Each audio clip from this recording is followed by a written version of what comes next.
Unit 2, Listening 2, Activity D. Part 1. Today, we're doing a panel presentation on the uses of color in architecture.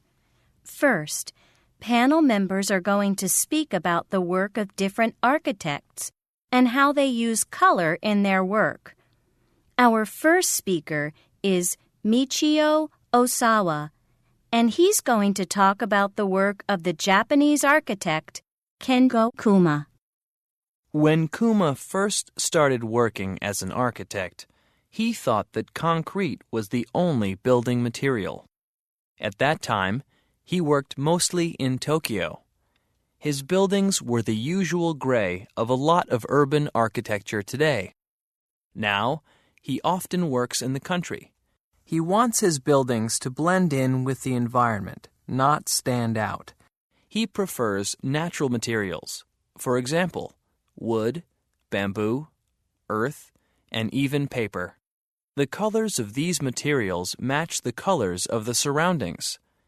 You can see this in this photo of Kuma's great bamboo wall house near Beijing in China. The colors of the house are brown, green, and gray. With these colors, the house looks like it is part of the mountain. Kuma advises architects to go to the site of the building when they are making the plans. For him, it's all about fitting the building into the place. Part 2.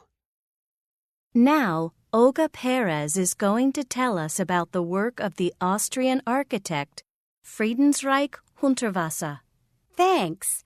Well, Kuma and Hundertwasser are very different. Kuma's buildings blend in with what's around them, but Hundertwasser's stand out. They almost shout, "Look at me!"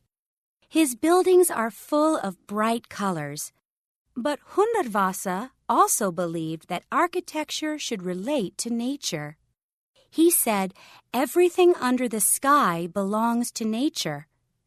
Hundertwasser used natural shapes in his buildings. In fact, he used very few straight lines.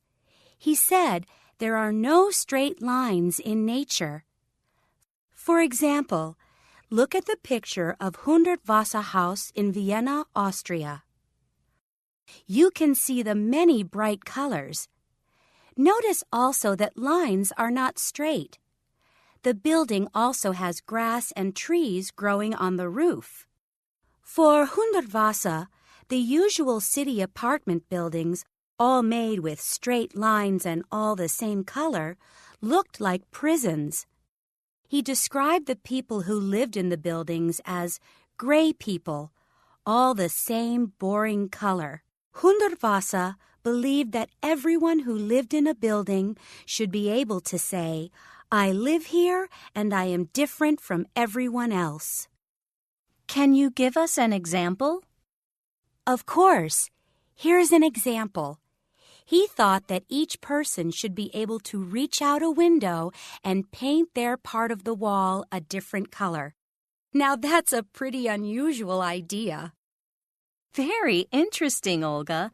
Now let's hear from